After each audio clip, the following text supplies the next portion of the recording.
Annie's sixth book, Paradise Undone, a novel of Jonestown, arrives in the world on the 45th anniversary of the Jonestown Massacre after a very long journey of 20 years since germination of the idea. Hundreds of publishers rejected it, 17 contest judges placed it as a finalist, and a chance encounter with a new British publisher led to the appeal occasion.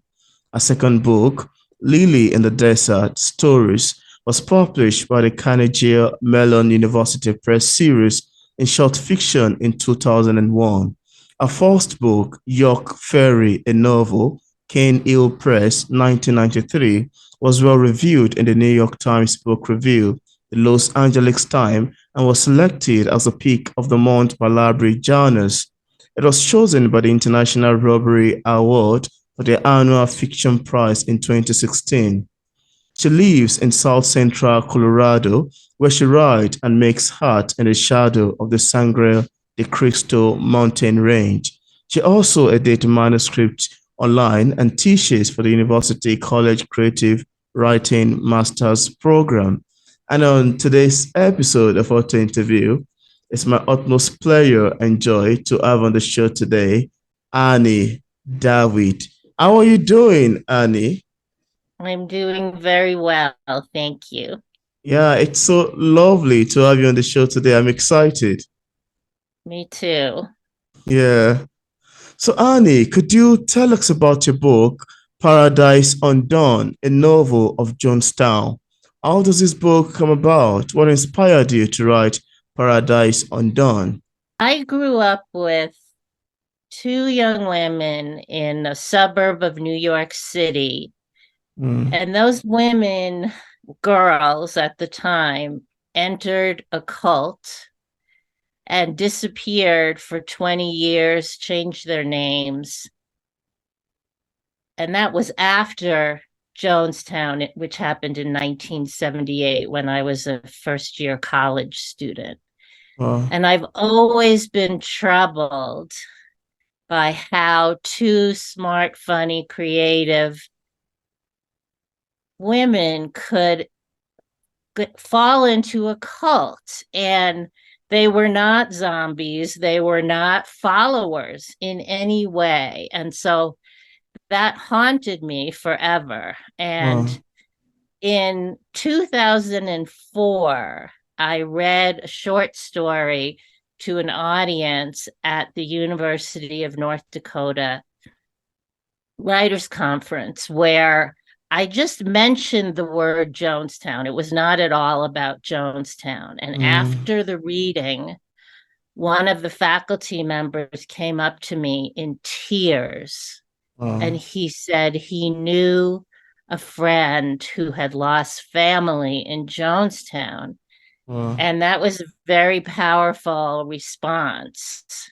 So a few months later, I was uh, in the bookstore getting books for my forthcoming sabbatical, where I plan to write a novel called Hippie Ruins well, about a couple of communes here in southern Colorado. And while in the bookstore, I went down the aisle from CO communes to CU cults, and I mm, found all these books about Jonestown. And I remembered the man's response and my own feelings about people who've disappeared into cults. And I well, made a decision in that moment, which I'm calling my bookstore aisle epiphany. And I mm. decided that Hippie Ruins could wait. There was nothing urgent about it. And I would write about Jonestown instead. So that was 2004. And my book just came out last month. So, Wow. very long journey for this book. Well, that sounds very amazing to me, really. I love the sound of it. And now I'd also love to ask you, for readers who haven't read the book yet, and of course, without giving much information away, could we have a Mm-hmm. sneak of what you would expect picking up Paradise Undone? Yeah, so there's four protagonists, two black, two white, two men, two women. Two of them are also based on real characters who are now dead, and the other two are composites. One Mm, of the characters is the wife of Jim Jones, Marcelin, who was with him from the very beginning to the very end. And when I started my research, I could find almost nothing about her. wow, So, kind of the proverbial woman behind the man. And I felt like she needed to have her story told. The other real life character was the Guyanese ambassador to the United States, who, mm, on the third anniversary of the massacre, killed his wife and child and himself. wow, And I wanted to tell the story of a Guyanese person. And in my understanding, it was British Guiana before it was Guyana. It was newly out of the shadow of the colonist and making itself as a new independent country. And then the Jonestown Massacre happened. And after 1978, if you said Guyana, either people would say, "Isn't that in Africa?" Because they would mm-hmm, confuse it with Ghana. yeah, Or they'd say, "Oh, that's where all those crazy Americans killed themselves." wow, And that was what Guyana became. And so my Guyanese character is full of sorrow and anger about wow, his country's reputation kind of being destroyed.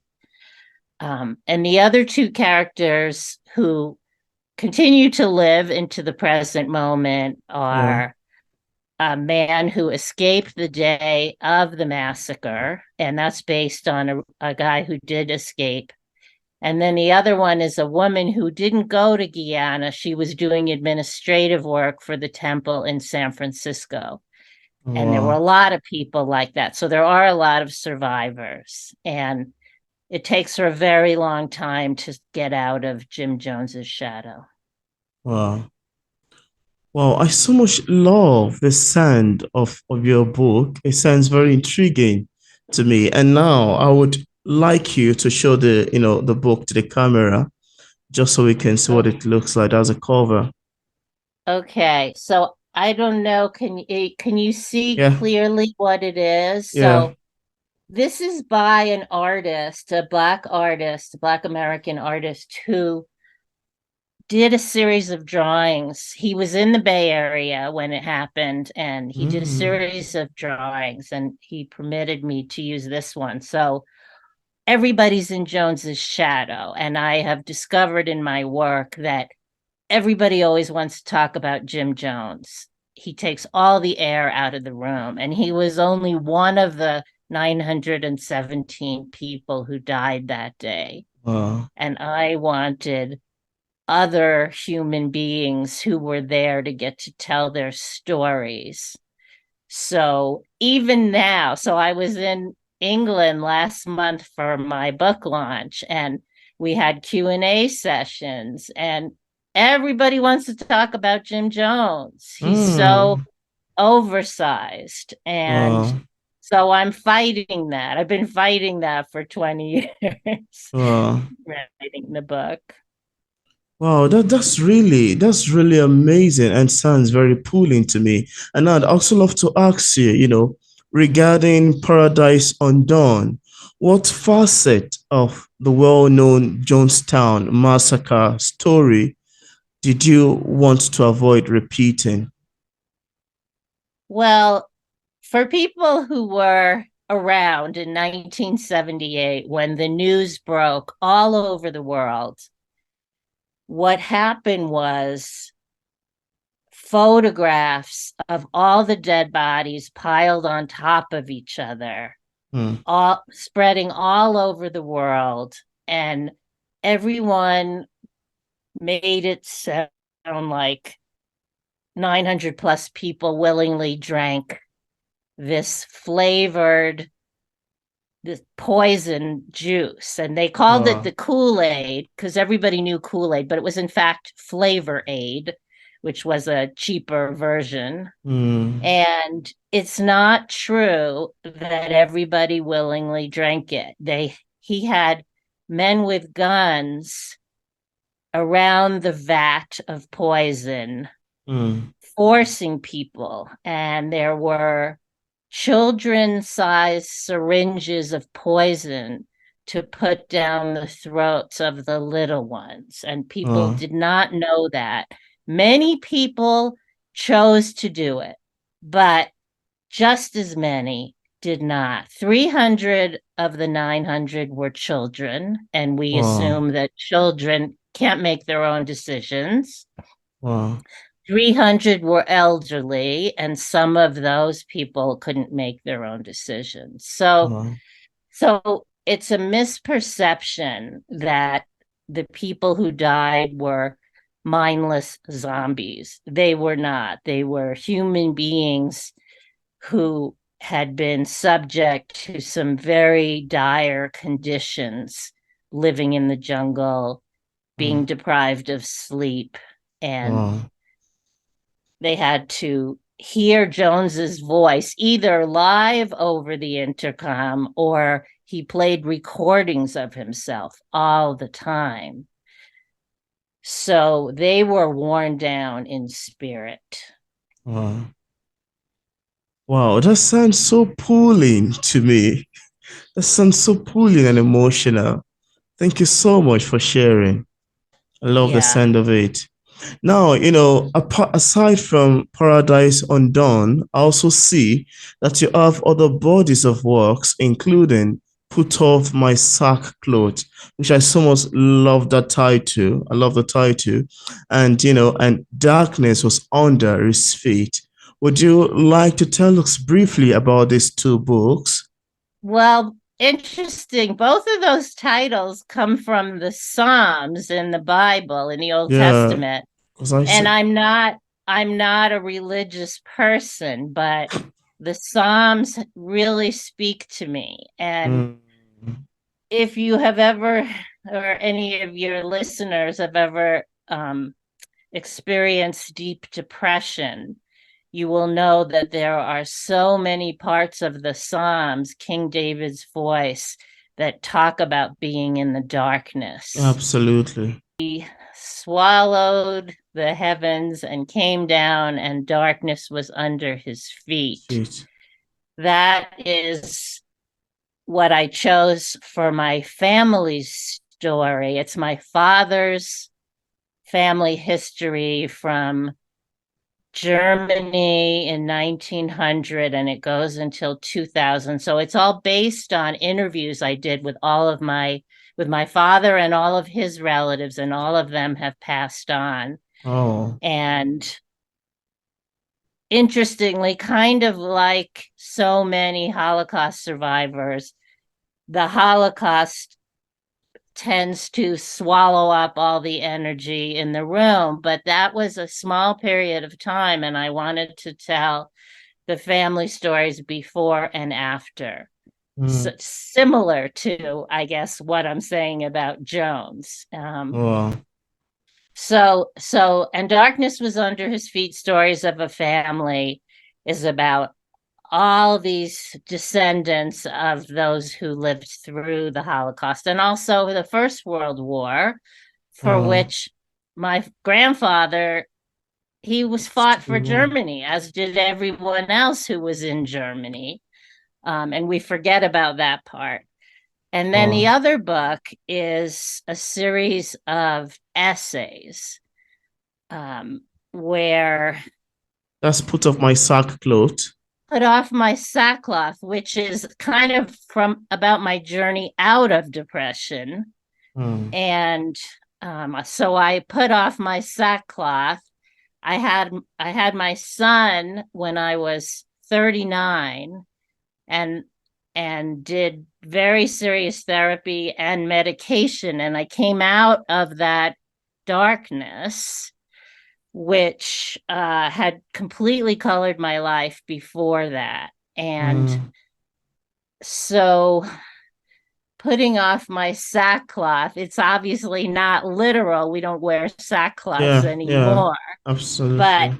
figuratively, Yeah. um, I also wanted to show how it was possible to leave that life as a depressed person behind.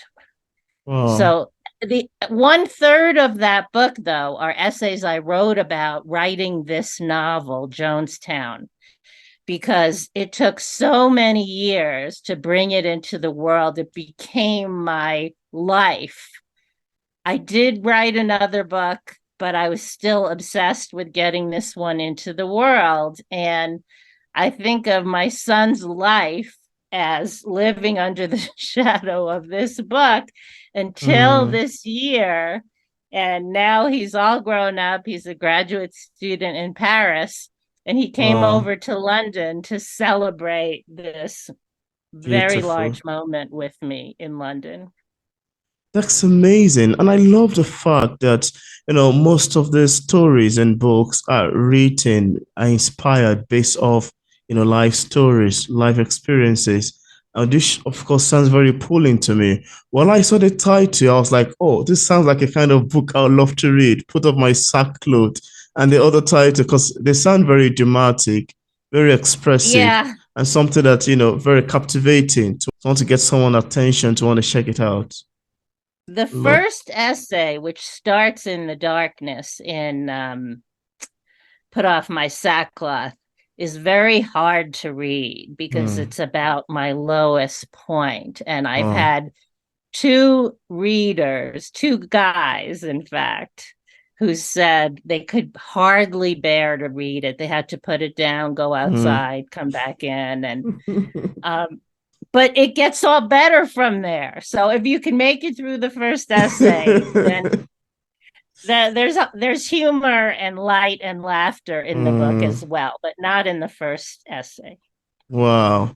I love the sound of it, and I'm a huge fan of emotional writing, so that's sound like something I would love to pick up afterward. Yeah, I'm a huge fan of emotional writing. Now, I've always been fascinated about how authors, especially novelists like yourself, craft long sentences and brings words together in a way that it eventually makes a great novel. This always leave me thinking about how exactly they got their ideas and inspiration. Now, as far as writing is concerned, I would also love to ask you, how do you get your inspiration and ideas? I am what I would call a character based writer. I'm not a plot Wow. based writer. And so stories, I've written many short stories and just a few novels, and they always start with the person. And uh, for that reason, sometimes my plots have been very thin. Not that much happens in my stories. Mm. So, because I am kind of lacking in the plot development part of my brain, I tend to use real life as my inspiration because a real life is one thing happens and then another thing happens and then we Mm. die pretty much. And and it seems like the most interesting stories, like I would think my current book deals with sometimes horrific events like the Jonestown Massacre, but I Mm. do deal with two people who lived through it. So I'm not just dealing with those who Mm. died. Wow. How do you live after something like that? Yeah. And one of my short stories um, happened as a result of meeting some friends, some adults whose only child had been murdered.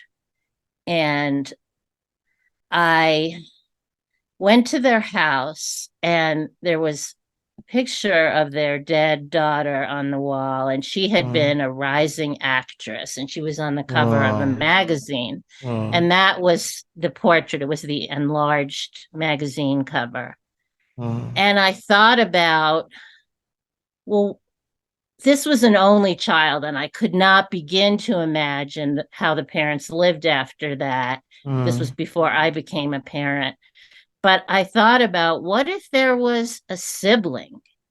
And so I wrote this short story. It's called Faith, and it's in my second book, Lily in the Desert Stories. And it's the first story in that book. And it's about a sister who has to live with the aftermath of the kind of wonderful, beautiful, accomplished sister who gets killed, but she's still there. The sister is still there and has to keep living her life. And the parents, how did the parents not keep mourning their dead Mm. child? I think it would be a terrible, hard task Mm. to remember to give all of your love to the living child. Mm. So that was a story that came about from circumstances I encountered that were not true. There was no sibling of this child, but I made up this young woman who is full of anger and rage at her parents, and Mm. also has all kinds of sibling feelings about her sister, who was a real person, and they had all kinds of interactions. Her sister was not a saint, even though she's become a saint after her death. Mm. And the surviving child feels guilty about remembering the unpleasant parts about her sister, which are just as real as the good parts. Wow. So that's just one example of how I came to write stories. Wow. That's such an amazing way to get started with writing. I love the sound of it. I think you have great concept from what you've seen and what people you've met and stuff like that. Sounds like a great concept. I love the sound of it so much. Thank Thank you you. for sharing. Yeah. Now, Annie, taking a good look at the story in Paradise Undone, and I'm sorry we keep having to go back to Paradise Undone over and over and over again. But taking a That's good, fine with me. yeah, taking a good look at the story in Paradise Undone. Why didn't people just leave Jonestown when it became clear, things were going wrong and it was Yeah. clearly no paradise? Also, why are court stories so prevalent in 2023? Um, the first question, why didn't they just leave, was that they couldn't. They Wow. were deep in the jungle. It was a 24-hour trip back to Georgetown, the capital, on a boat. Wow. And there was a plane that where you could go in and out, but you couldn't just escape. Jones also kept reminding everybody how dangerous the jungle was, which wasn't even true because it Mm. wasn't so dangerous. And on the day of the massacre in the morning, 9 people walked out. They Wow. left. And Wow. those are not the people who I write about in my book, but it was the culture of fear that kept them there. And he also took everybody's passport. They could not access their passports. Wow. So they didn't leave because they couldn't. And my feeling after all my years being immersed in the story is that the People's Temple, when it was in the United States, it was not a cult. It was a social justice movement where many people found help, nurture, and did good political social justice work. But when they made Mm. it to Guyana, deep in the jungle, that was a kind of utopian gesture. We're going to create a new world, and it's going to be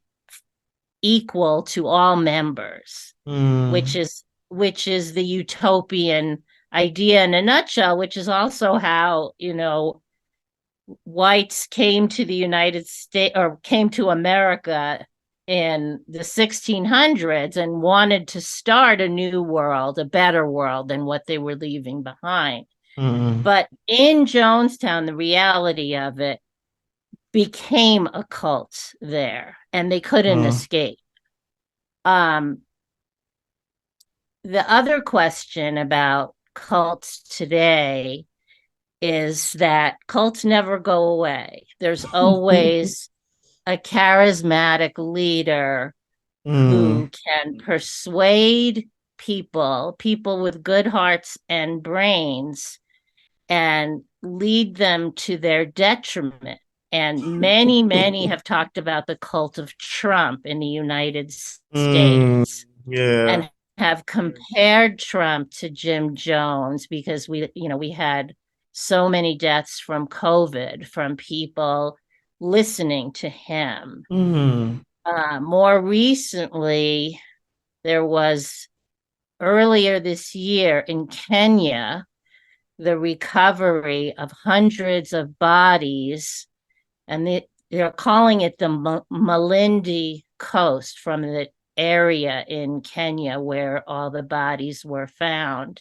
Wow. And they were followers of a minister who is alive now, who is in prison. He did not die, and he was persuading his followers to fast to death so they could meet Jesus sooner. And like Jonestown, they killed all these children.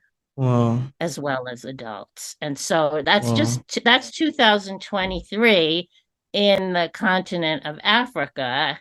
So this idea of people not listening to their own better voices and allowing themselves to be pulled by a very persuasive, usually charismatic man, listening to them, it will keep going on. But I'm hoping in my book, it's not like I know the answer to how not to succumb to such a voice, but I want people to understand that it can happen to the most wonderful, loving people, that they get caught up in such a movement.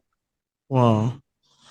Wow, your book sounds very historical, very educative, and very informative. And I love the fact that it has all of this theme, imbibed in it. That sounds very impressive to me. That's a great job. Thank you.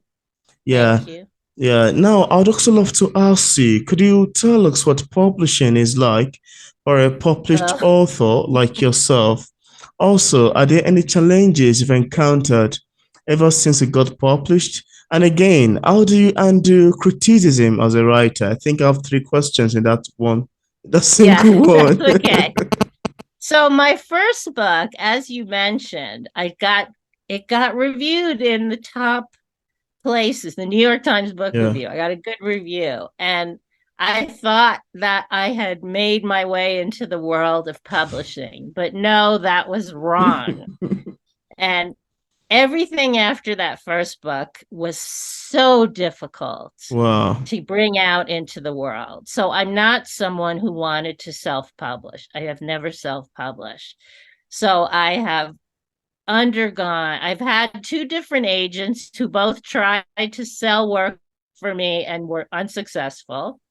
And so I've done all this work with soliciting places that take unagented manuscripts. And you have to be very patient. You have to have a very thick skin.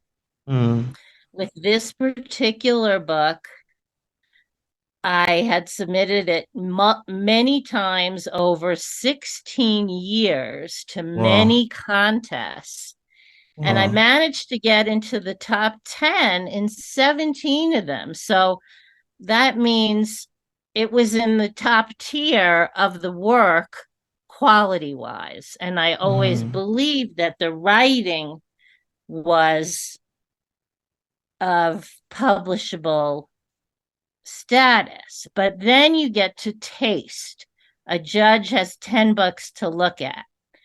And like I say, to give an example, like I'm not interested in stories about baseball, and you could write the best novel in the universe about baseball, and if I was the judge, I wouldn't pick it, you Yeah, know? And that's true. so I feel like that's what happened those 17 times. Nobody wants to read about Jonestown, and especially in the United States, it's like a Mm, stain on our history. It's a horrible mm, moment. It was the largest civilian death in the 20th wow, century, wow. before 9/11 in 2001. So nobody, let's say, when picked with when offered other alternatives, none of those people picked my book. So interestingly, what happened was I won a short story contest in the Wow. UK,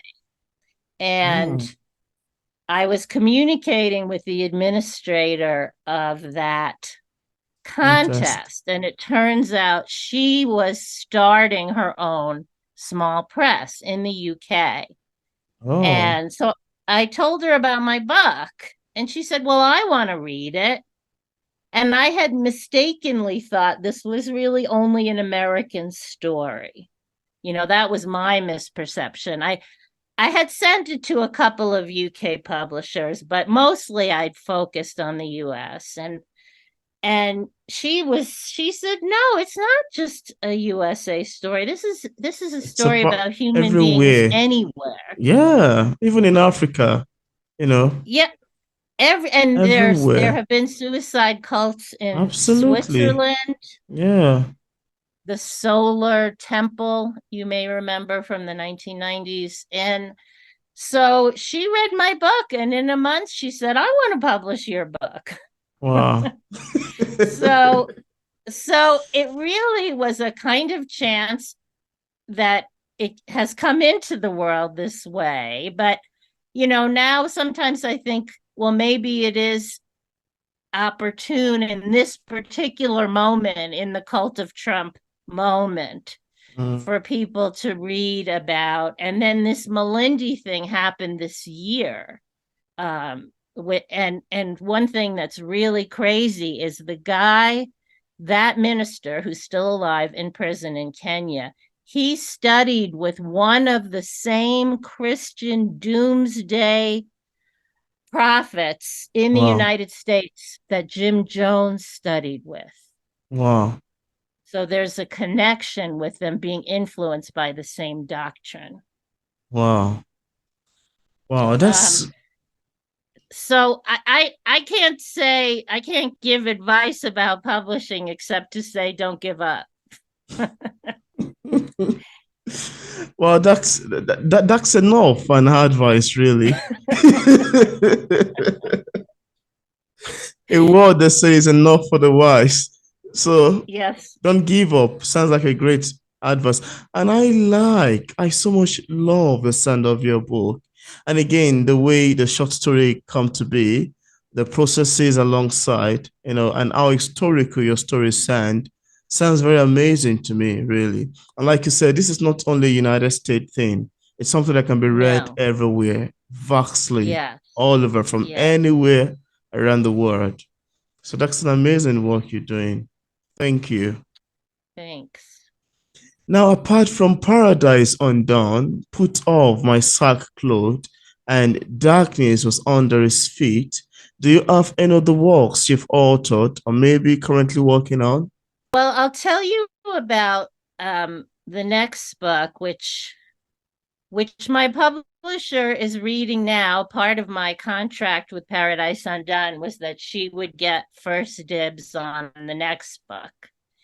And I did write another book after I finished this book, and that was in 2010, which is almost 14 years ago now. Wow, It's another piece of historical fiction that, in this case, addresses a moment that very few people know about, which was in the late 1930s, early 40s. the all-Black colleges in the United States rescued about 1,000 Jewish professors from Europe who were Wow. fleeing the Nazis. And to get out, you needed to have the guarantee of a job. And Mm. so there were, I can't tell you the number of colleges there were. Most of them were in the South, in the Jim Crow South. Mm. And they extended a welcome to all of these professors from Germany and Austria and Czechoslovakia. And so those people, most of them got out after Crystal Night, which was November 9th, 1939. So there Wow. was still almost a year before war broke out. Sorry, 38. That was November 9th, 1938. And war breaks out September 1st, 1939. Wow. So all those people came to the States and they arrived in the Jim Crow South and they were shocked that there were signs that said no blacks, or coloreds only, or no coloreds. And they had just come from Germany where it said no Jews, Jews can't come here. And and the understanding of the Jim Crow South was not international. Wow. So it was brutal. Most of those professors ended up leaving the South. They did not want to stay in the South. But Wow. a few of them spent their careers in those schools. And one of my protagonists is a Jewish woman professor, and she stays. And the other protagonist is an African American professor. And they fall in love, but you're not allowed to be a black and white couple Wow. in the 30s and 40s and 50s and 60s, and they end up Wow. being married to other people, but they still love each Love other. one And so another. one of the titles, I have two titles. I have Standing Wow. Beside Love. That's the generalized title, and it comes from Martin Luther King Jr., who said standing beside love is always justice. And then I have another title, and that's the epigraph for the other title book, which is Negroes and Jews are hereby declared aliens, in quotes, a love story. And that was Wow. from white supremacist. That's real language from their letter to the media after they bombed a synagogue in Atlanta, Georgia in 1959. And that's when the book starts. It starts on the day of that bombing. And they bombed the synagogue because their rabbi, who was actually a friend of Martin Luther King Jr., and he was interested in trying to integrate. So that was why that was a target. So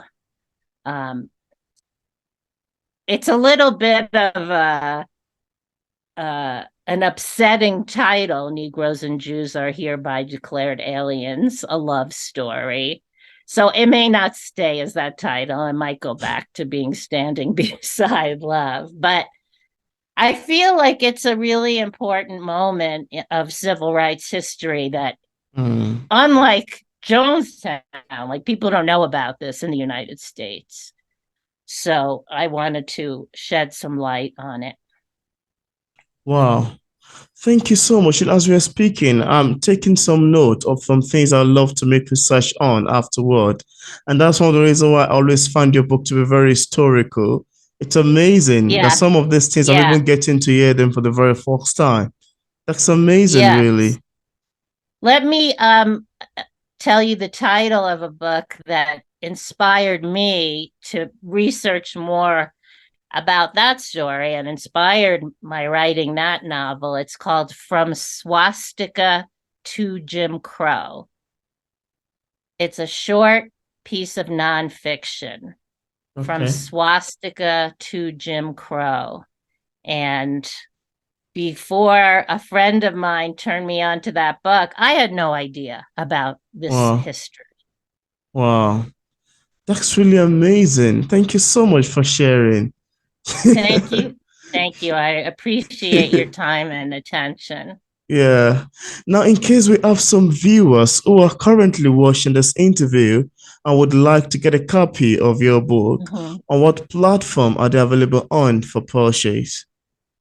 Well, you can find it on the internet everywhere. It's available through Amazon, but it's also available through many other platforms on the internet. If Yeah. any listeners are in the UK, you can get it in a bookstore because its initial publication was in the UK.